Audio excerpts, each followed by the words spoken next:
This is Jacob's Algebra, Chapter 11, Lesson 3 on adding and subtracting fractions. So, you know that if you have fractions like a over b plus c over d, you can't actually add these fractions as they're written right now because we're not talking about the same kinds of things. You can't add halves to thirds or fourths to sevenths because they're not the same size pieces. So you have to put everything in terms of the same size. So in order to get to be able to add these, we have to have a common denominator. And the way that we do that is we find the least common multiple and change both of our fractions to equivalent fractions of that least common multiple. Now, the other thing you can do, and this always works, is if you have two fractions, you can just take each fraction and multiply it by the other denominator. So we have a over b, so we can multiply this fraction by b over b. And we have c over d, so we can multiply our first fraction by d over d. This is the same sort of thing that you learned a long time ago, probably back in 4th or 5th grade, when you were adding fractions that had different denominators.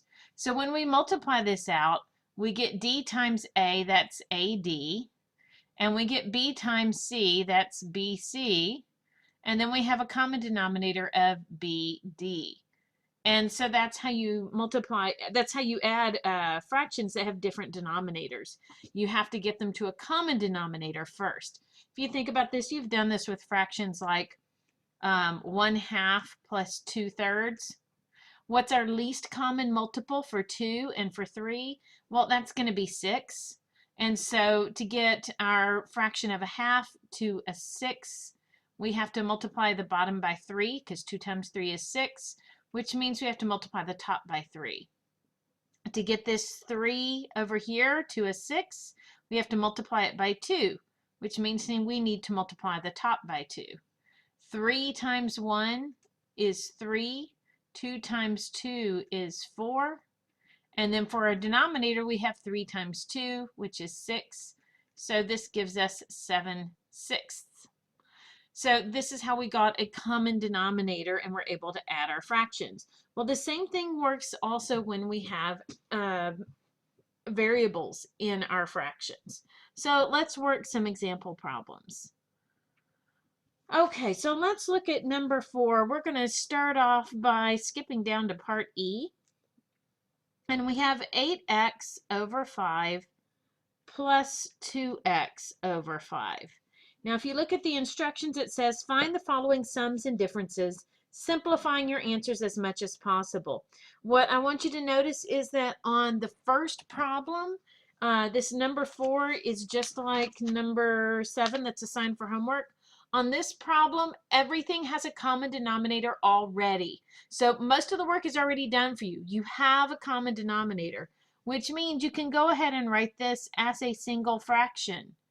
And we have an 8x, and then we're adding a 2x. So 8x plus 2x is 10x, and then we're dividing it by 5. 10 divided by 5 is 2, and then we have an x. Okay, so let's look at number 4, part H.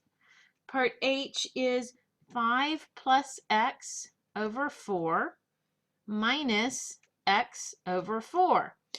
As I said, number 4, all of these have a common denominator. So we have a 4 and a 4. That means we can write this as a single fraction over 4. So we're just going to copy our first numerator, 5 plus x. We copy our sign, and we multiply that sign by everything over here. So we just have an x here. 5 plus x minus x, that's just going to be 5. And then we copy our denominator, 5/4. Okay, so next we're going to skip down to part M. Part M is x over x minus 10.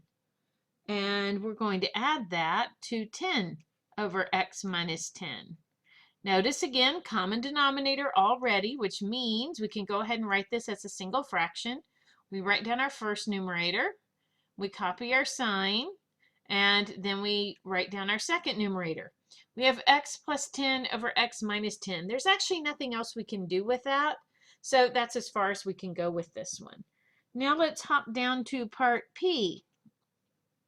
Part P is x over x plus 2 minus x plus 3 over x plus 2.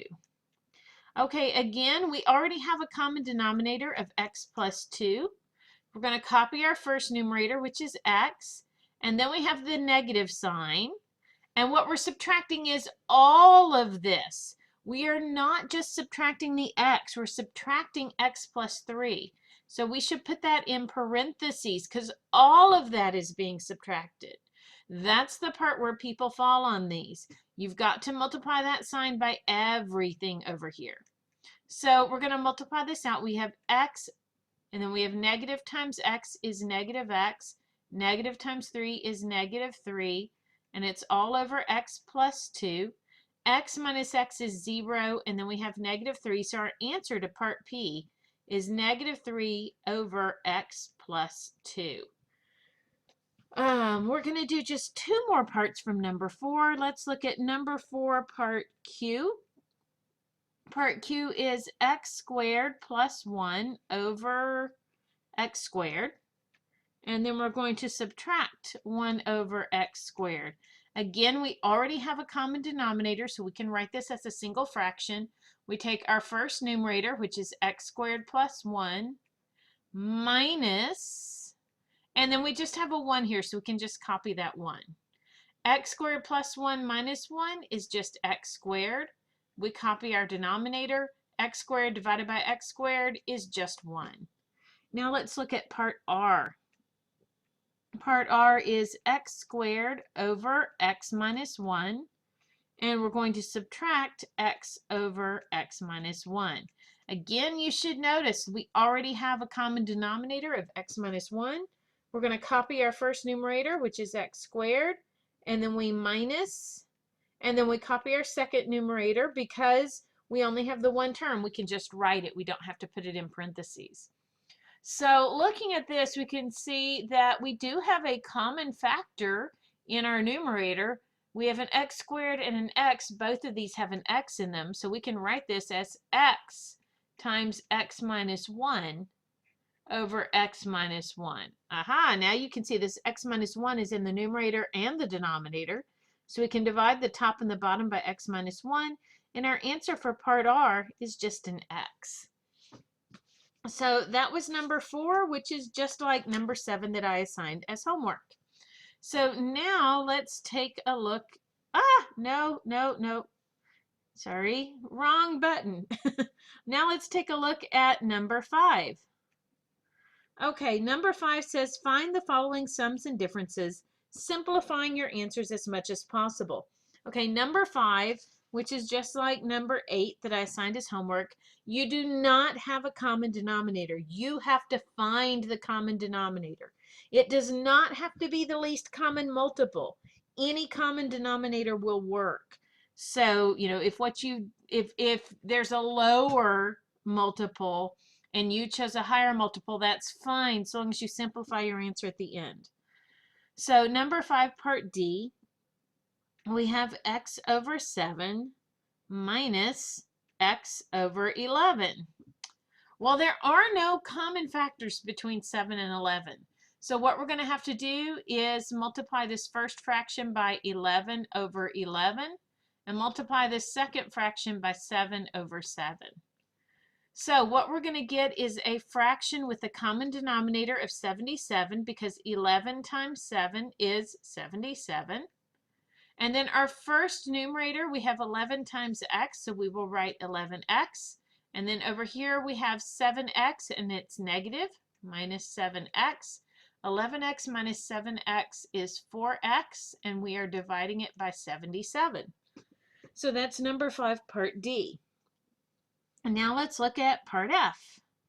Part F, we have 3 over x cubed minus 2 over x squared. Okay, well, we do have a common factor here. We have x squared in both of these, but over on the left we have x cubed. So how can we make this right one the same size? Well, if we multiply our denominator by x, we will get x cubed. So I'm going to multiply the fraction on the right by x over x. So what we have is a fraction with a common denominator of x cubed. We're going to copy our first numerator, which is 3, and then minus 2 times x is 2x. And that's as far as we can go with part F. Okay, now let's look at part H. Part H says x plus 4 over 2 plus x minus 8 over 4. Okay, so we're going to look at our denominators. We have a 2 and we have a 4. 2 is a common factor for both of them. So we have 2 times 1 on the left. We have 2 times 2 on the right. How can we make these a common denominator? Well, the least common multiple is 4 because 4 times 1 is 4 and 2 times 2 is 4. So I need to multiply this first fraction by 2 over 2. 2 times 2 is 4. So I need to multiply 2 by x plus 4. 2 times x is 2x. 2 times 4 is 8. And then we need to add x minus 8. X minus 8. So now if we look at what we have here, we have 2x and x. That's 3x. We have plus 8 and minus 8, so that's 0. And then we are going to divide by 4. So that's number 5, part H. Let's do just a couple more parts. Number 5, part J is x plus 3 over 2. And we're going to subtract 2x plus 6 over 5. Okay, so to get a common denominator, we're going to need to multiply the first fraction by 5 over 5. And we'll need to multiply our second fraction by 2 over 2. So what do we get when we do that? What we have to look at is we're multiplying 5 by the entire numerator. And over here we're multiplying 2 by the entire numerator. So we can write all of this as a fraction with a common denominator of 10 because 5 times 2 is 10. Our first numerator multiplies out to 5x plus 15. Our second numerator multiplies out to negative, and we're going to put this in parentheses. 2 times 2x is 4x. 2 times 6 is 12. So negative of 4x plus 12. So we have 5x plus 15 minus 4x minus 12 because negative times 4x is negative 4x and negative times 12 is negative 12. All of this divided by 10. And then 5x minus 4x is just an x. 15 minus 12 is a plus 3. And we're going to divide it by 10. So that's number 5, part J. Now we're going to skip down to number 5, part K. Number 5, part K is x plus 4 over x minus 4. And we're subtracting x minus 4 over x plus 4. Okay, so you can see these have no common terms in the denominator. And x minus 4 does not have factors for x plus 4. So that means our first fraction we need to multiply by x plus 4 over x plus 4. And our second fraction needs to be multiplied by x minus 4 over x minus 4. So when we do that, we get a common denominator of x squared minus 16. Because this is a sum of two terms and a difference of two terms, when we multiply those together, we get a difference of 2 squares. Okay, now let's write our common numerator. So we have x plus 4 times x plus 4. That's the same as x plus 4 squared. That means we're going to take our first term, which is x, and square it. And then we're going to add the double of our first term times our second term. And then we're going to add the square of our last term. Okay, now what we have to be really careful of is this minus sign. So we need to write a minus and do parentheses. That way we'll be sure to remember we have to flip the sign of everything in this parentheses. We have x minus 4 times x minus 4. So that's going to be x squared. And then we're going to do minus 2 times our first term times our second term. And then plus 16. And I'm going to finish this problem in the part 2 video because I cannot get it done in the remaining seconds.